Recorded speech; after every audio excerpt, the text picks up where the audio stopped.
All right, folks. So, in this episode of Ladders to Leadership, we have Jason Blair, the president of Astro Doing Roofing. good. How you Thanks for doing, having me Jason? on. Awesome. Great. No worries. So, one of the things we start off with this is a lot of times people always look back and like live in the good old days. I mean, those days were good, but like we like to look forward in this place. What are some things that you're looking forward to in your life, whether it's personal or with your company? Um, I don't know. I mean, I'm so like focused on just like the next steps. I don't like to get too far ahead. I mean, I obviously have a 5 and a 10 year plan, but really, I want to see my kids succeed at baseball. I want them to see them get good grades and bring home good grades on the report cards. I want, our Christmas party to go well. I mean, those are like my immediate, goals. I mean, other than I mean, outside of my company, we've tried to focus a lot on growth, but my immediate concerns are, family and relationships. Love that. Family, baseball, And summary over Christmas there. party. So I love it.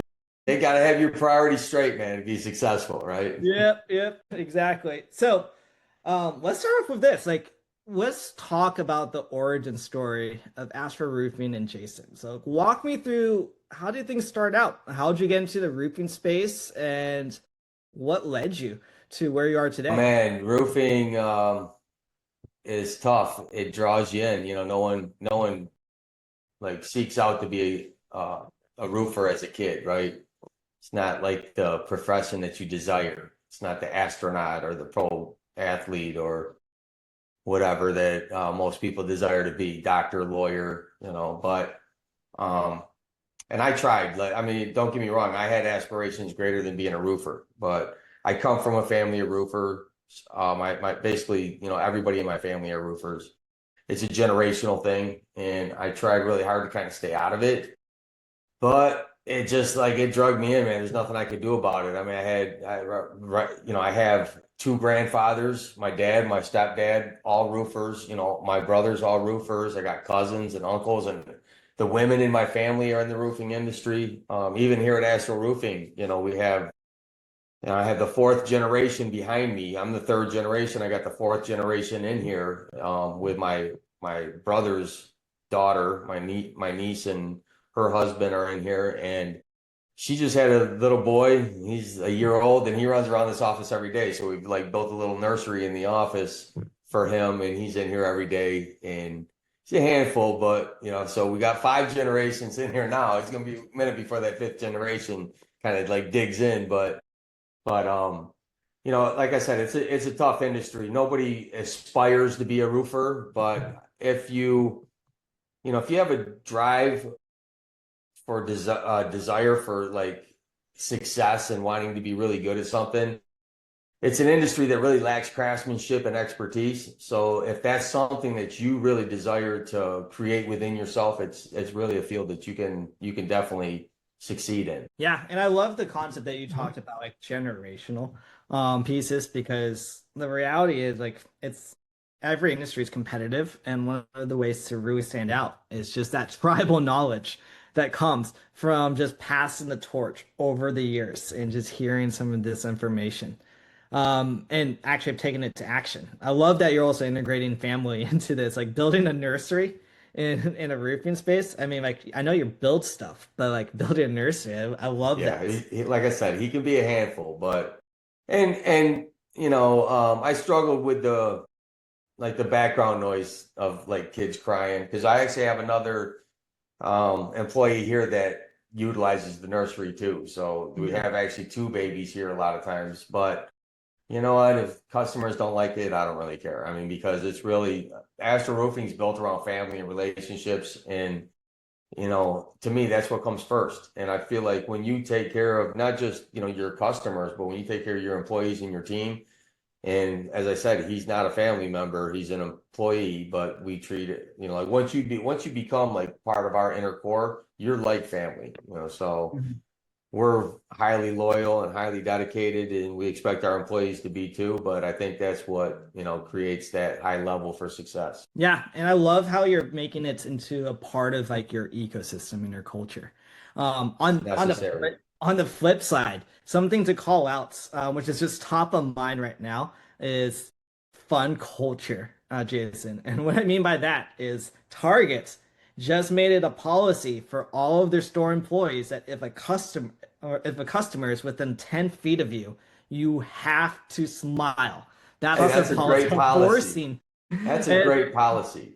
That's funny that you say that because I think people overlook the small things, especially yeah, in the service industry. It's like, and I say this with my guys all the time. It's like I don't really care what's written in the contract. If you're out there and you see an opportunity to do something small and extra for the customer to go up and above and beyond, then we can't expect them to love us or to be fans of ours if we're not going to be extraordinary. So, if you want to be extraordinary, do extraordinary things. And most people, they just want to get through the job, they just want to get through the day. But we really instill in our team and our technicians to like seek that kind of thing out. And it really helps, man. It really helps for us to stand out and not just like on our reviews and stuff like that, but on word of mouth, which was where most of our work comes from. So I would say that's something that every contractor should implement into their process 1000% is when your techs are out there and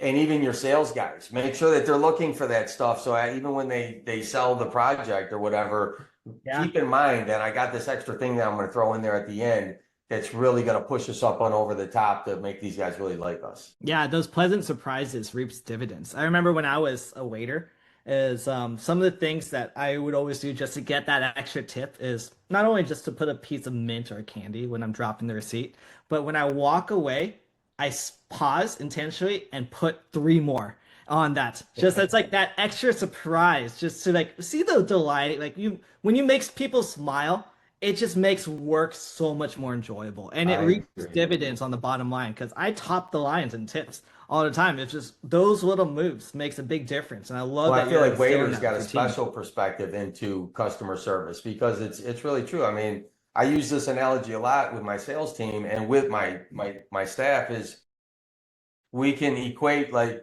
having an experience with a home service company, like a roofing contractor, like going to a restaurant. If you go to a restaurant, the waiter takes your order, disappears, hands you your food. You never see him or her again during the whole experience.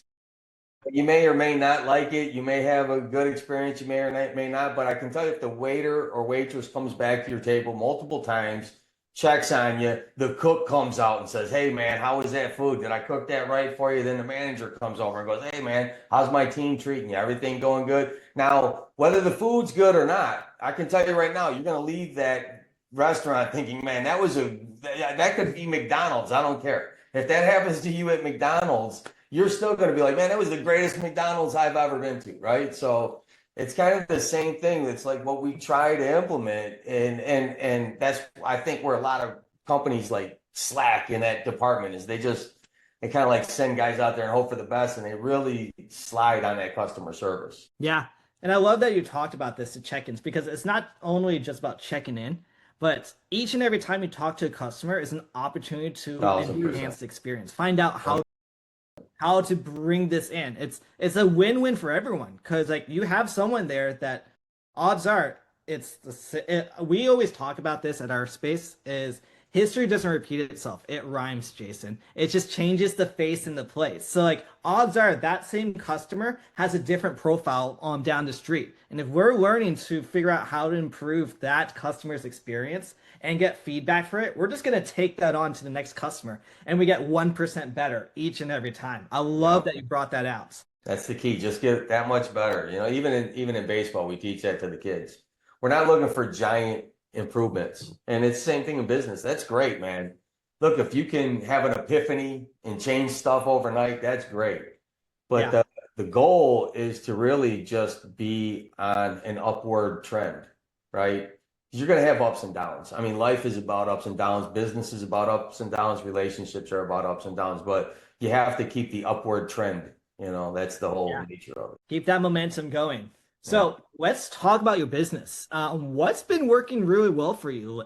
lately for your business? Man, I always feel like nothing ever works the way I want it to, and I think that's just my nature to just feel like nothing's ever good enough, and Yeah. I wish I could feel like I'm finally doing what I want and where I want to be. I can't do that. But what I think just what works best is being involved. And again, I see this a lot is, and I become victim of this at times during this whole, journey with Astro Roofing too, is, um, when I made the transition, like when we hit like $10 million a year in revenue, it was really hard for me to like plug into the company. I was disconnected because I had put so many people in place. I had worked myself out of a job, so Yeah. I needed to learn how to kind of be a CEO. I had always been a great manager, well, I wouldn't say great manager. I've always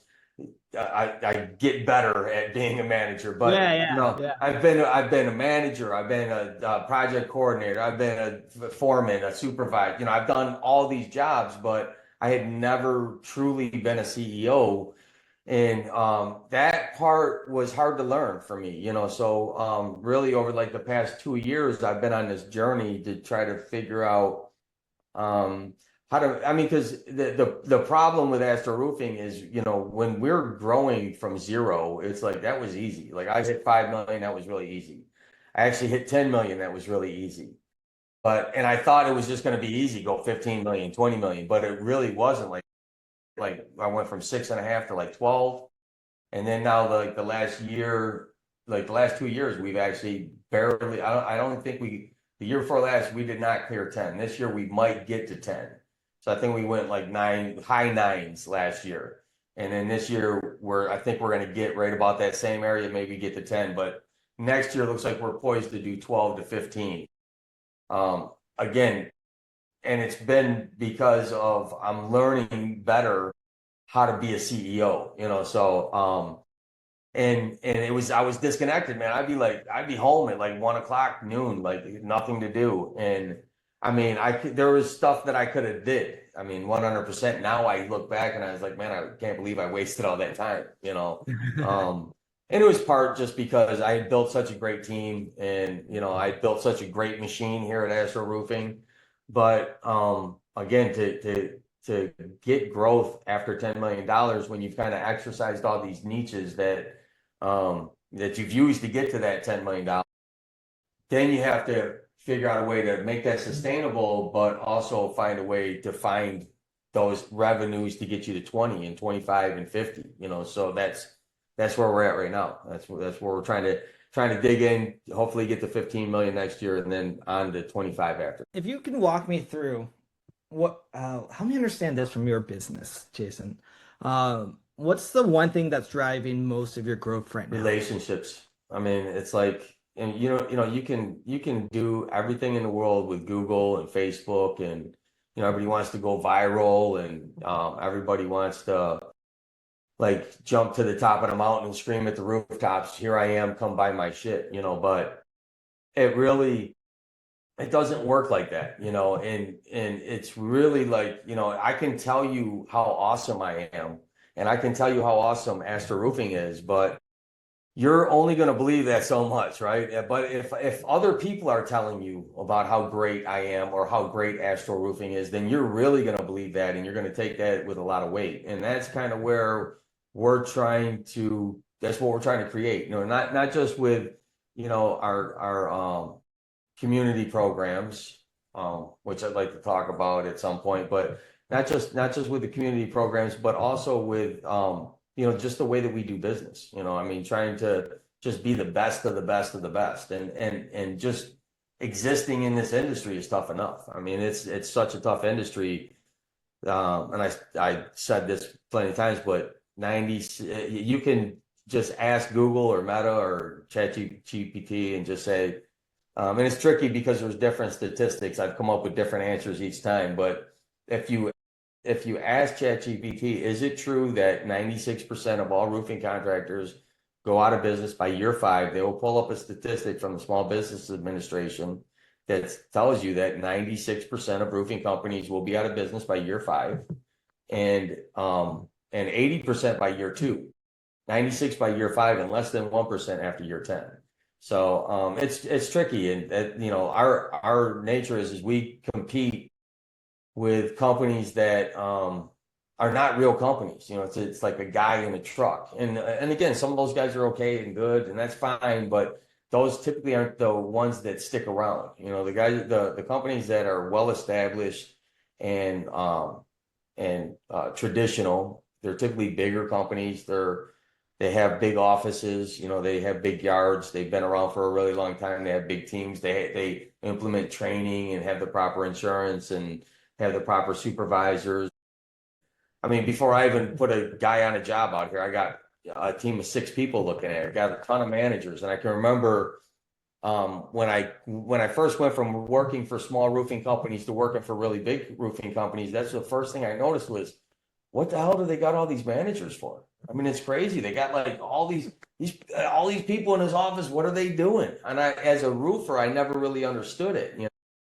But as I dug more into the management and sales side of it, I realized that that's why smaller companies fail, is because they don't have those people in the office, those managers coordinating and organizing everything. And, when you don't have proper training and proper organization, roofing will come back to bite you in 5 and 6 and 7 years. That's why companies go out of business, because they put on these roofs that start to fail over time, and they don't have the resources later on down the road to make sure that gets covered. It happens to us too. I mean, I like to think that every roof we put on is perfect, but that's not the case. I mean, roofers are a tough bunch. Even your best guys will screw stuff up, and you don't find it until there's an issue, right? So we spend a lot of time making sure that our roofs get fine tuned. It usually shows up within the first 2 years, statistically. But if companies don't have the resources to fine tune their mistakes that their guys are making out in the field, then they're quickly going to have a bad reputation or go out of business. Yeah, and I love that you called out like working with big businesses and small, because one of the challenges we see is a lot of these folks, like, and it's not just roofing, it's any industry that we've engaged with, is it's really tough to define what does great look like. And you won't know that until you see how people operate and scale. And then you start saying, oh, these are the patterns. This is the playbook. It's repeatable. And then you pick and choose what you can bring to whatever size of the company that you're in. So I love Yeah. that you call that out for you. Now, with that being said, Jason, it's like, help me understand, what are some give me an example of a recent win or a success story that you're proud of from one of your guys. Well, actually, this morning was a really good win for us. So I got a new sales. He's out of training, but he's still kind of trying to figure it out. And he was telling me about a job that he closed, and it was directly like some of the conversations that we've had in training. I mean, like word for word, verbatim. And I just like, he's been struggling a little bit lately, and I think it's just sales has got dogma tied to it. So if you don't have the right attitude, it's tough. And roofing sales is exceptionally tough. I've had a really, really tough time like getting high quality roofing sales guys. I find that sharks are hard to come by. So you gotta either create a process that's really easy to follow, have a platform that's really easy to go off of, or just have a lot of guys out there. So I do have some sharks. Don't get me wrong, but this guy has a potential to be a shark. I don't think he realizes it yet. But to me, he's shown a lot of he's shown some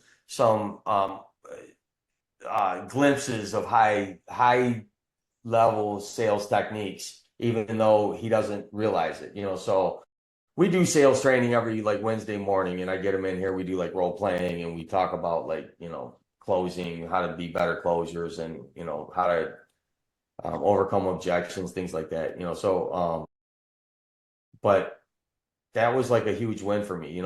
That's to me, that's what the like Aastro Roofing is about. I mean, that's what I think that's why I enjoy coaching so much. Just like being a builder of people, and I think that's what I'm really good at. I mean, I think I can build people up, and I make people better versions of themselves. And I don't say that lightly, or I don't take that lightly. I mean, I take that with great responsibility because I feel like that's one of my gifts that God has given me. And it's like my responsibility to make that happen, you know? So, I think that's why I'm so successful, to be honest with you, is because I'm more concerned with building relationships and like building my team. And I think like you cannot be successful like I've always worked for myself, but there was a short stint like before I started Astro Roofing where I was for about 5 years I was working for roofing companies.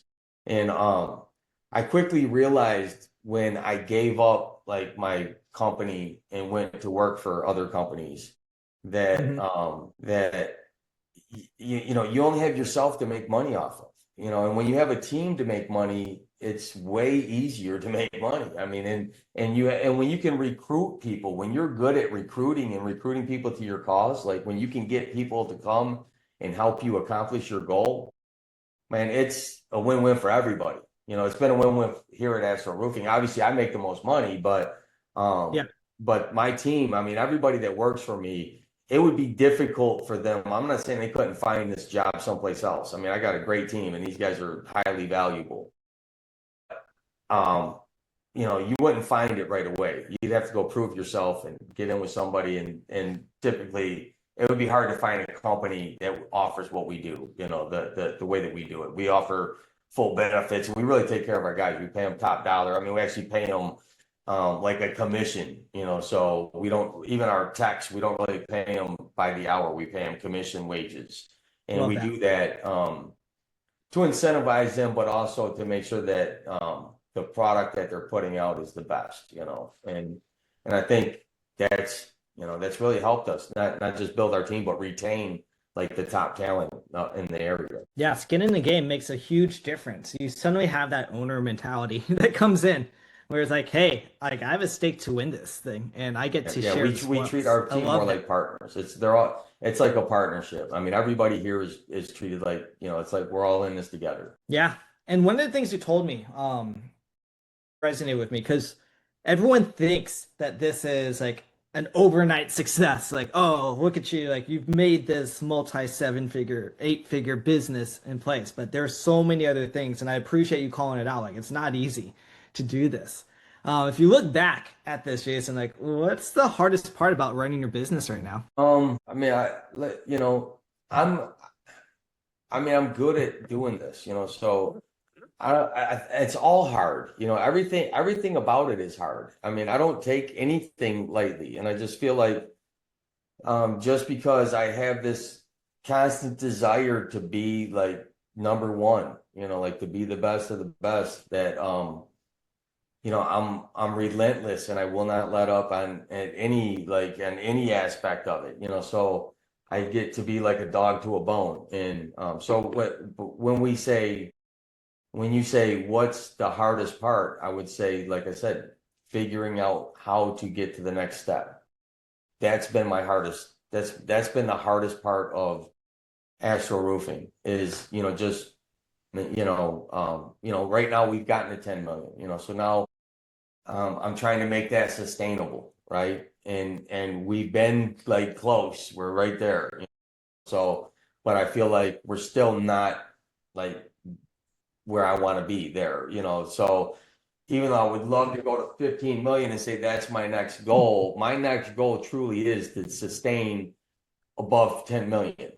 And then once, and I think we figured that out. Like I said, I mean, it took me about 2 years. I'm pretty sure we got it figured out. I just want to knock on wood just to make sure that, you know, covering my ground. But Yeah. you know, so it looks like next year looks really good. And again, we've put in a lot of pieces that we haven't had in the past. So we've implemented some really cool strategies that we haven't done in the past that common sense says that they're just going to multiply fruit. So you know, that's where we're at. So I think I've figured out the next step to 15 million. You know, I think I've figured that out. So right now, I'm not sure if I do have pinch points because I like building businesses is weird because you go on these rocket ships, right? If you have a successful company, Yeah. you go on these rocket ships, and then you'll probably have a little bit of recession or plateaus, and then you figure something out, and you get on a rocket ship again, and like that's where we're at right now. I feel like is we just came off a rocket ship. I hit a little bit of a plateau, and now I've refueled, and we're ready to take off again. So I mean, we're in a good spot right now. I think I'm probably in a year or two or three, maybe, I'll hit another pinch point. Um, it's, about another year or two, I'll probably hit another pitch point. But right now I'm in a good spot. So I mean, I'm lucky to be in the spot I'm at right now. Yeah, yeah. I'm lucky to be able to stop a couple folks playing baseball briefly on the side while we're getting things prepped for this. Let's talk about some of the things though, like as we're looking to improve. Like you're talking about this insights. Let's say we've given you the magic wand to fix anything. What would be two bottlenecks in your operations perspective? What would it be to address this magic wand and wave it over it? Oh man, there's a lot. I mean, there wouldn't be any one thing that I would fix. I mean, we can always be better at everything that we're doing, and that's what we're always trying to do. I mean, we're some of the things we're working on now is our follow-up process, the way that we set our appointments. I mean, these are things that we're always working on, but even just, every week we implement changes or what we hope to be improvements, or excuse me, they're not always improvements. Changes aren't always improvements. We hope that they are, but they don't always work out that way. But um, we're just always working on improving and fine-tuning our process. And after 10 years, we're pretty good at it, but it doesn't mean that we're going to stop that, So, and most of the people that come to work for me find that hard sometimes, before they actually get into like the inner circle, they have to understand that like we are I mean, like Google pisses me off a lot because right when you figure out how to use one of their platforms, they Go change change it. it Yeah, yeah, every yeah. time, It's like, and just it's kidding. not. We're just gonna keep you on your toes. Here's a new set of But they're algorithms you have to also figure out. one of the largest companies in the world, right? And so they have something right there, and it's true. I mean, if you're not constantly adapting, it is annoying. It's very annoying. I annoy myself. It drives me crazy.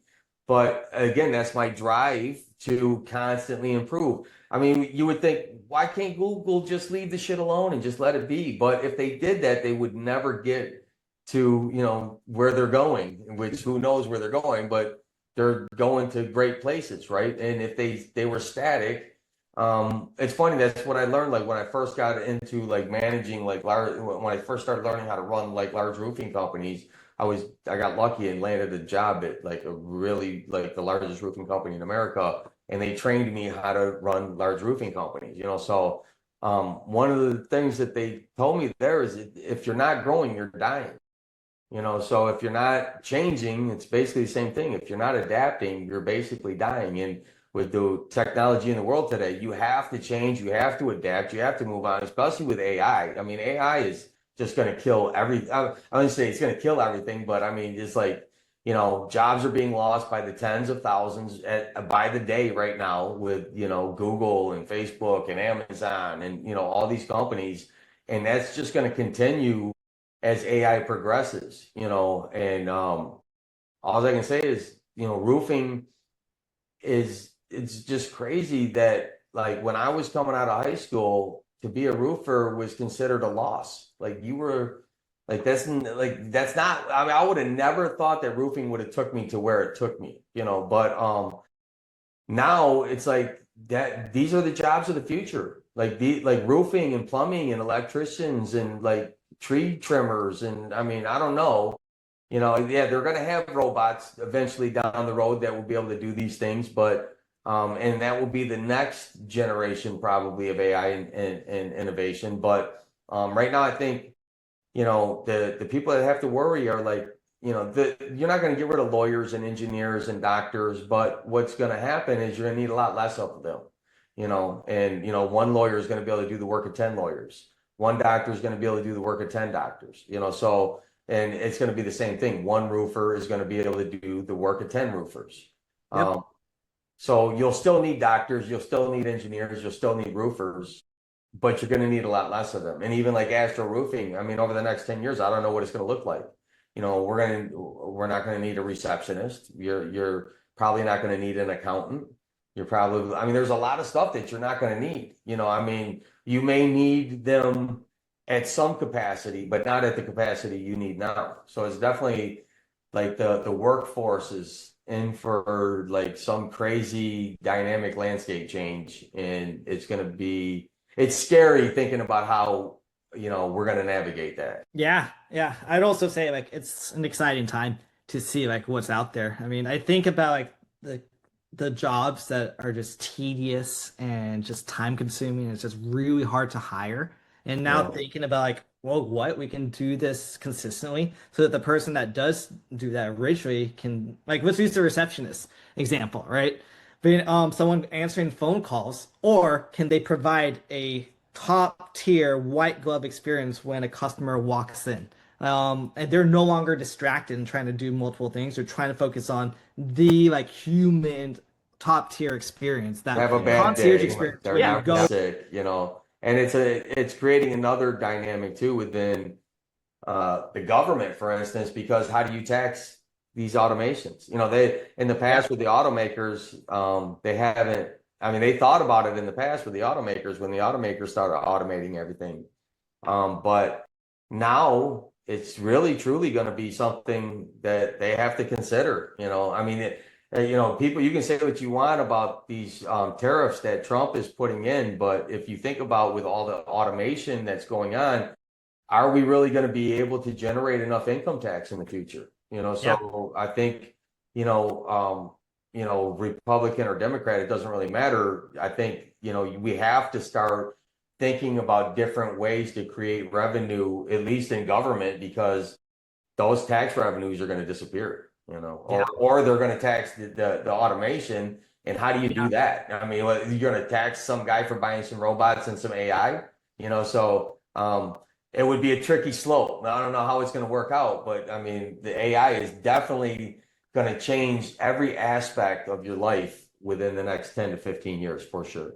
And Absolutely. maybe even sooner than that. Yeah, and like let's think about the future about this. We talked a little bit about goals and metrics of where you want to be. Like we understand how can we keep 10 million at the baseline sustainable, consistently. That's a goal that's awesome to hear. Where do you want your besides that, where do you want your business to be in the next 12 to 18 Well, I want months? it to be at 15 million. I mean, I would like to be clearing 15 million and be looking at a strong 2027, so um, again, the only way we're going to be able to do that is if we keep our eye on the prize. And I think, we kind of took our eye off the prize a little bit in our plateau, so it's kind of a self-inflicted wound. And I think success can do that to you a little bit. And luckily, we've grown out of it. Luckily we've been able to pull out of it. Some companies never survive that, so some companies don't survive those adaptations. And we've been blessed enough to do so. I don't know how I do it, to be honest with you. I don't have a business education. I barely made it out of high school. I don't know how I do it. Even as a child, I was extremely entrepreneurial. It's just when I think back on it, it's just so weird how like I've been a business owner or business minded since I was a kid. And that's what my teachers would always tell me is you're going to be a great salesman. You're going to be a great businessman. And Yeah, I just remember like everybody told me that growing up, like every mentor, every teacher, every adult, um, it was probably just because I always wanted to argue. I don't know, but that could have been it. But I think just being able to adapt and being able to, like I said, make those changes that move you towards the future and always it's funny because most people they just want to get through the day, right? I mean, most people just show up to life and they're just trying to get to 4 o'clock so that I can go home and relax and sit back, watch TV or kick back and have a glass of wine or do whatever you do. Um, but I've never been that, I mean, like, and I don't say this to sound cocky or like brag, or I mean, I don't know if that's how it comes off, but I mean, like, I just like every day I wake up and I like when I'm brushing my teeth, looking in the mirror, I could be doing awesome. And I'm looking at myself going, dude, you got to do better. You got to find a way to do better. You got to be a better husband. You got to be a better brother. You got to, so, and this is something I challenge myself with every day. And I try to instill it with my team. We talk about, having these conversations with yourself. I hate it, to be honest with you. I hate that I'm that guy because it's not that I don't want to be a better person, but it's like, I just wish I could relax. I mean, I would love to just be able to relax and I can't. I'm like, "Rah," all the time, so I got a pretty good, I'm a pretty positive guy, pretty positive attitude, but it's like I would just like to relax once in a while. I'd like to be okay with being number two, and I can't. I don't know why. I can't do it. Just not in your DNA. God wired you differently. So, as we're wrapping things up here, Jason, few things to come into play. Like we've heard, at least from what I've, as we're engaging with other high performing roofing business owners, like there's three stages that people come into their lives: learn, earn, return. You spend all of this time like building up your career and learning the tools of the trade to only now you reap the benefits. You start earning from it and you start having a family and relationships, and then you're at the stage where like you can start returning, and some of that you started hinting at it from your community programs. Yeah. Let's talk about that as we start to wrap things up. Like help me understand what are these community programs that your organization's a part of. Well, we do a lot of stuff within the community, but like the last few years, we've really tried to dig in deeper to spending our marketing dollars within the community and finding a way that we can impact like our local surroundings.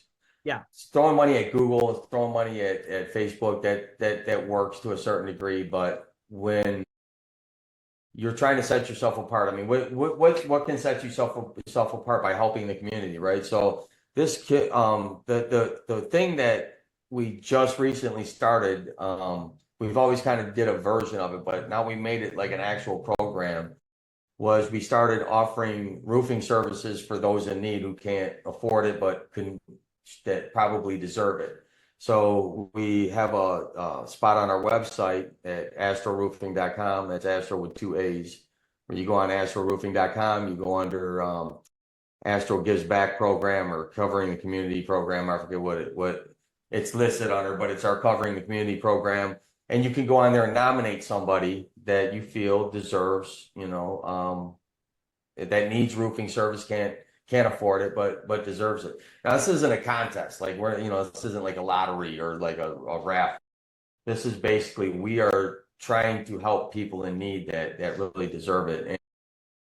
And we want it to be something like a teacher, a veteran, police officer. I mean, somebody who's given back, first responder, something like that. But it can be anybody in reality. And we've really been having trouble finding people that, I mean, literally, like we have a lot of activity going on in social media, but we are not getting a lot of nominations. So we're trying to get the word out there. Like this is a real program. This is something we really are doing. We're in permitting for our first roof that we're about to do. We Nice. got Certainty Roofing Products and ABC Supply have been generous enough to supply all the materials for the project. We have some of our guys on staff that are actually going to work for free and go out there and do this work for free, so I'm probably going to take my kids out there and let them do a little bit of roofing. Of course, fully supervised and making sure that it's done correctly. It's Yeah. not like we want to put on shoddy work or anything like that. But, this is part of what I think,